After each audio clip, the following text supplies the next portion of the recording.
आज के सुंदर समय के लिए बार फिर से आप सभी को यीशु के नाम में जय मसीह की। प्रभु आप सबको आशीष करे इस नए साल में। और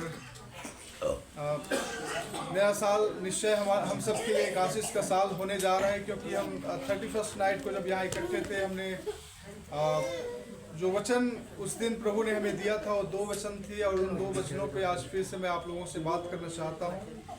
हमने बहुत सारे वचनों के बारे में उस दिन बात किया था, लेकिन विशेषकर 2 वचन जो ज़्यादातर हमारे जीवन के लिए था, जिसे हमें रियलाइज करना है। तो आज ये पहला संडे हमारे चर्च में हम सब के लिए है, तो मैं चाहूँगा उस वचन को फिर से मेडिटेट करें और उसके अनुसार अपने जीवन को व्यतीत करें। हालेलुया।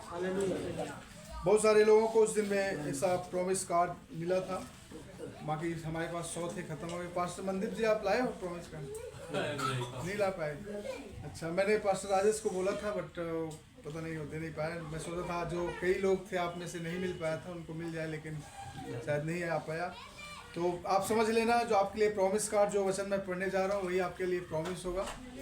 एक अच्छी कार्ड थी और प्रभु का धन्यवाद हो। हालेलुया। हम सोच रहे थे आज बाहर में टेंट लगाया करके, लेकिन कल का मौसम ज़्यादा ही ख़राब था, मतलब कोहरा ज़्यादा था, इसलिए हमने फिर कैंसिल किया और देखा आज मौसम साफ़ है। तो प्रॉबली अगले सप्ताह से हम बाहर फिर से शुरू करेंगे। हमारा जो बाहर शुरुआत किया है वो रुकना नहीं चाहिए, और प्रभु उसको मदद करे वहाँ पे और बढ़ने के लिए। तो सभी लोग कंटिन्यू प्रार्थना करें, क्योंकि आप रियल सेवकाई में अगर देखा जाए तो अभी हम कर रहे हैं 2-3 महीने से, 3 महीने मतलब सितंबर से, लास्ट सितंबर महीने से हम बाहर जाके जब हमने चर्च लगाना शुरू किया, लोगों को पता चलना शुरू हुआ है। लोगों को भी, जो राजपुरा के लोग हैं या बाहर के लोग हैं, उनको पता चलता है कि यहाँ भी एक कोई चर्च है। इससे पहले किसी को पता भी नहीं था कि यहाँ कोई चर्च होता है। ठीक है, तो अगर रियल मिनिस्ट्री भी हमारा शुरू हो रहा है तो हम बहुत ही जल्दी ग्रोथ की ओर बढ़ रहे हैं। और बहुत ही जल्दी इस साल में, हम अगले साल जब दिसंबर मनाएंगे तो ये जगह सफिशिएंट नहीं होगा, ये जगह भी सफिशिएंट नहीं होगा, क्योंकि परमेश्वर बड़ी आशीष देने जा रहा है। हालेलुया। क्योंकि ये 2025 एक आशीष का साल है। परमेश्वर ने जो वचन हमें दिया है उसके अनुसार वो अपनी वादों को पूरा करेगा। ठीक है, तो 1 साल का ड्यूरेशन हमारे लिए एक चैलेंज है। ये साल 2025 की सेवकाई को किस लेवल तक प्रभु तो चाहता है बढ़ाने के लिए, उसे खोल रखे दरवाजे, लेकिन हमारे ऊपर हम कहाँ तक रिसीव कर पाते हैं। तो हर एक विश्वासियों की जिम्मेवारी है, हर एक चर्च के मेंबर्स का जिम्मेवारी है कि चर्च की ग्रोथ के लिए अपना इनपुट अपना दें। आप किसी भी माध्यम से कर सकते हैं, सुसमाचार सुनाने के द्वारा, लोगों को बुलाने के द्वारा, प्रार्थना करने के द्वारा, दान देने के द्वारा, दशवांश देने के द्वारा, जो कुछ भी आपका इनपुट आप कर सकते हो उसको करो, क्योंकि हर एक चीज़ का एक बड़ा इंपॉर्टेंट रोल होता है चर्च की ग्रोथ में। हालेलुया। आप चर्च में सिर्फ आप बोलोगे मैं दान देने वाला हूँ, बाकी कुछ ना हो, तो उससे पैसे से ही परमेश्वर की सेवकाई नहीं बढ़ सकता।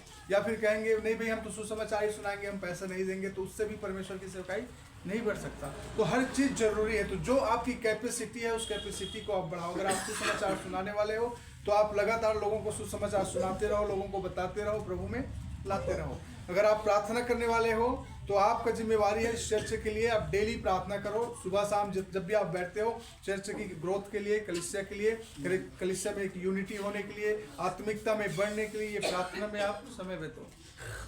और अगर आप उत्साह करने वाले हो तो अगर आपको लगता है कोई कमज़ोर है, कोई निराश है, तो उसको आप अच्छे शब्दों से उत्साह करो, भड़का कर नहीं। ठीक है, किसी ने कुछ हो गया तो उसको भड़काना नहीं। किसी को भड़काने वाली आत्मा शैतान की आत्मा होती है। उत्साह करने वाला, बरनबास के बारे में बाइबल बताती है कि बरनबास का मतलब होता है द मैन ऑफ इंकरेजमेंट।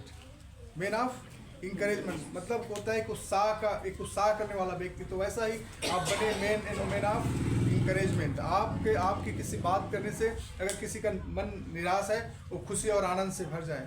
ठीक है, अगर कोई दुखी है तो आनंदित हो जाए। अगर चर्च आने का मन नहीं कर रहा है तो आपसे मिलने के बाद वो चर्च कभी छोड़ने ना, ऐसा उसका जीवन बदल